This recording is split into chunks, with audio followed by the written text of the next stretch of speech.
Hey y'all, happy Tuesday. Tomorrow is May 1st, which is very exciting. We are coming out of the cold evening temps and all kinds of things. Going to make a little bit of a different video and talk about something a little bit different, which is very exciting, and also maybe hard for some of you. But the other day, they are in a brooder on our back porch. And, hi buddy. Let me just preface this by saying that they are in a very tightly secured down brooder. So nothing is getting in there. But Friday, we got chicks in the afternoon. I had actually gone up to Charlottesville to hang out with my mom for a little bit. And so when I came home in the afternoon after I picked my daughter up from the bus stop, we were able to go pick up our little baby chicks. We picked up 25 of them. And we're so excited. I had already gotten everything ready for them. We knew that they were coming. Our neighbor raises chickens, and so was the one that provided us, incubated the eggs and provided us with the chicks. And we knew that they were coming, and I had gotten kind of everything ready for them. I had this wire actually was on a wooden frame, and Friday went well, Saturday went pretty well, and Sunday, was great. Sunday afternoon, we had left to go get water at the river and then water the garden, and that takes a couple hours because we have to fill it up and then we have to water all 3 gardens. And oh no, I think there's a chick stuck inside the food thing. Come here, buddy. Come on. And we thought everything was fine. Came back from watering and realized that our German Shepherd had clawed and gotten into, he was outside. He typically, when he's outside, he's down on the outside of the pig pen, in our yard, but he likes sitting and watching the pigs, and then he'll kind of run and chase them, and they kind of run and chase him, and it's really cute and funny to watch. Now we kind of wonder, like, gosh, I hope he doesn't want to eat the pigs, because it always seems like they're playing with each other, on either side of the fence. But he is a German Shepherd. He has a very high prey drive, and he does love him some chicken. And so unfortunately, he killed about 7 of our chicks. We found 5. So we have 18 left, and our children were so very upset. And understandably so. My partner and I were also very upset, but managed to hold it together because in that moment we had to then get something secure on top of the brooder so that nothing else, no more dogs, no cats, nothing was getting in here. And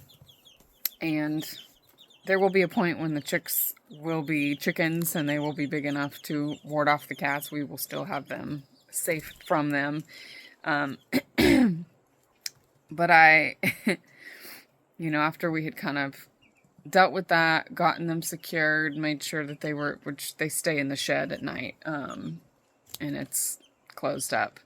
And also so we can plug in their heat plates, because, when they're this little and they're not quite, see, they're starting to get their feathers, but they're not quite feathered out all the way. And so they can't heat their heat as well. So even though it's not chilly at night, they still need their heat plates. So anyway, all that to say, this was like, we literally had them for less than 2 days, and this happened, and it was incredibly disappointing and hard. But I think too, you know, like I have been mentally preparing myself for this. I have watched countless um, YouTubers, homesteaders that I follow that have chickens. You know, obviously I have a couple neighbors that have chickens. Um, I have friends that I've had when I was not living in the country that had chickens. And the one thing that everybody says and everybody talks about is how susceptible your chickens are to, you know, things like raccoons. Snakes get in, they eat the eggs, they will kill chickens, you know, things like that. And it is hard, you know, but again, I think mentally, like I had just prepared myself that if we're going to have chickens, we're going to have carnage probably at some point, and it's going to be very hard and it's going to suck. But, you know, I was kind of more mentally prepared for it, knowing that this was a high possibility. I texted my neighbor that evening once everything calmed down and let her know, like, hey, this had happened, because we just picked up the chicks. I mean, again, not 48 hours prior. And, you know, I think I was still a little bit emotional at that point, obviously trying not to show it because the girls were very emotional. But, you know, she said, she's like, that sucks and I'm sorry, but unfortunately, like, that's not going to be the last time. And I know that that is the truth. And there's some grit that this lifestyle and caring for livestock takes. And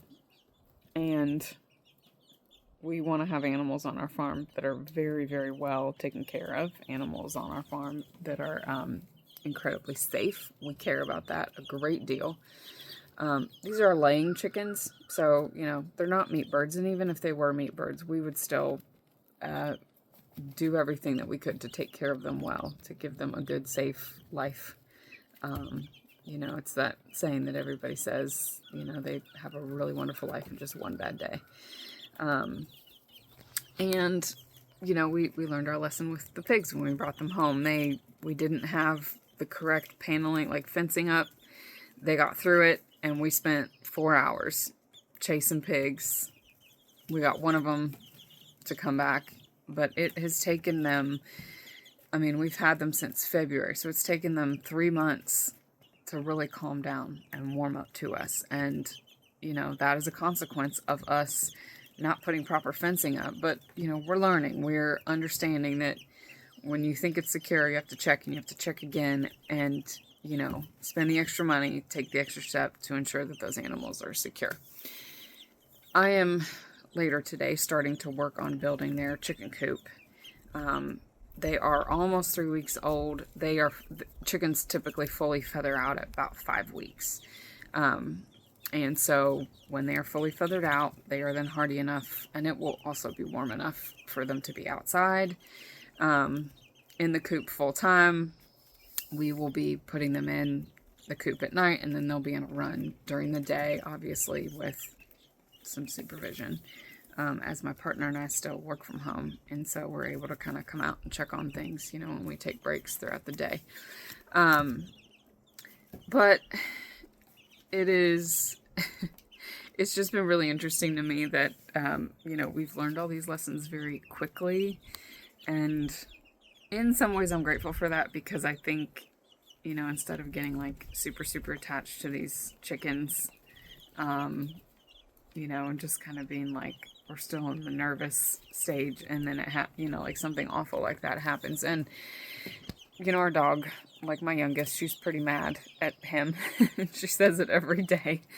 But, you know, like, he's a dog, and in the wild, dogs hunt, and this is what they do. And you can't really be mad at something that is nature.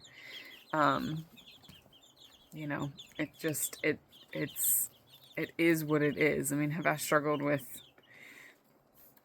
being maybe upset at the dog? Yes, I have. But he, you know, again, like, it's something he can't help.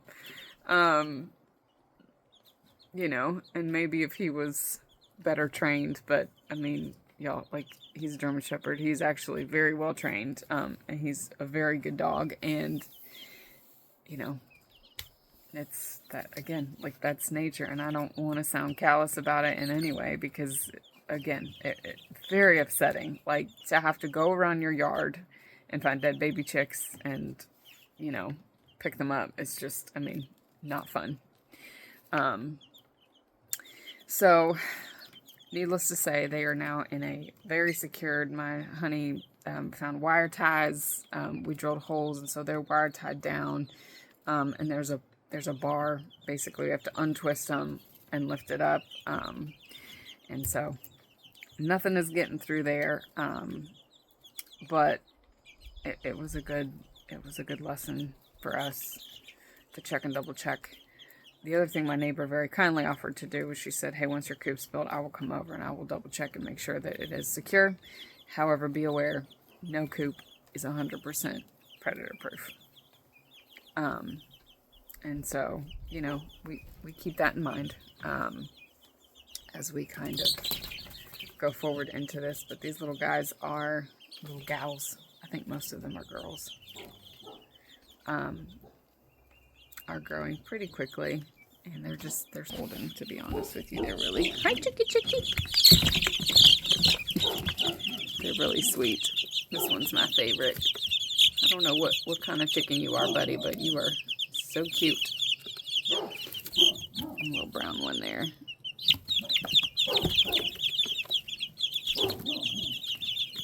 They are quite precious. Hi. What's up? What you doing? The other really funny is they're kind of starting to get brave and try to use their wings and fly. Which, I mean, chickens can kind of get like a bit airborne. They won't fly obviously very far, very fast, and it's typically in the direction of gravity, but it's just, I mean, it's just funny to watch them, you know. I'm gonna run down and check the mail real quick. Anyway, wanted to give y'all that little update in our life. Again, a hard lesson, one we didn't really want to have to learn this early, but you know, it is a good lesson. We have these animals that are incredibly, you know, they're a prey animal, and they behave as such, and we're just, you know, gonna do the best that we can to try to take as well care of them as we possibly know how.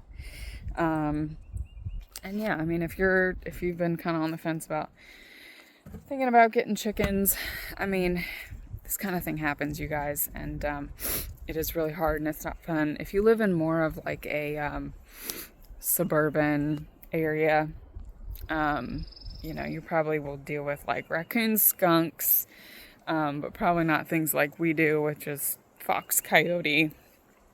You know, and the other concern that we've had is now that they were dead chicks laying out all over the yard, you know, we're a little bit concerned about it attracting other wild things, just because the scent is there.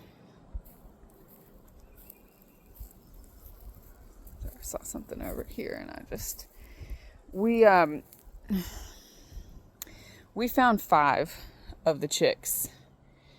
7 were missing, and so our general consensus is that either the dogs and or cats, once the dog got the chicks out of there,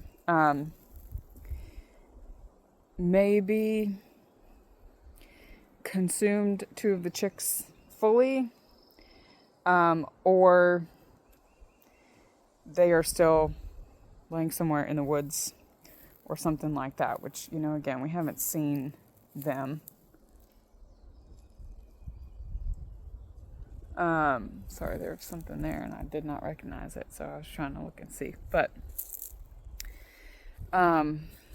yeah, I you know, we have you know, pretty much no experience, and I am reading a book on keeping chickens and, you know, ventilating a coop and how to ensure that they, you know, have a good and healthy life, and, you know, the best ways to care for them, things like that, right? But you know, again, you guys, they're animals, and you can't, they can't tell you what's wrong. So it's very hard to be 100%. And I also really believe that you can do all the research, you can read everything, you can watch people talk about them and say, okay, like I've got the boxes to check and the knowledge points that I'm supposed to know about this kind of thing. But really the best way is generally going to just be to learn by doing. That is how I learn best. I'm a very visual, hands-on learner. I need that in order to feel like I'm, kind of figuring it out. I'm not a read it and I got it kind of person. I have to kind of see it more visually. So yeah, that's just, I think it's hard and it's not fun having had something like that happen. But I also do think sometimes that is the best way to just learn, is just to dive in and do it and try. That's how most of us, I think, figure out parenting, right? We dive in and we learn, we figure it out as we go. So anyways, guys, thank you so much for watching. I hope this wasn't too traumatic of a video for anybody.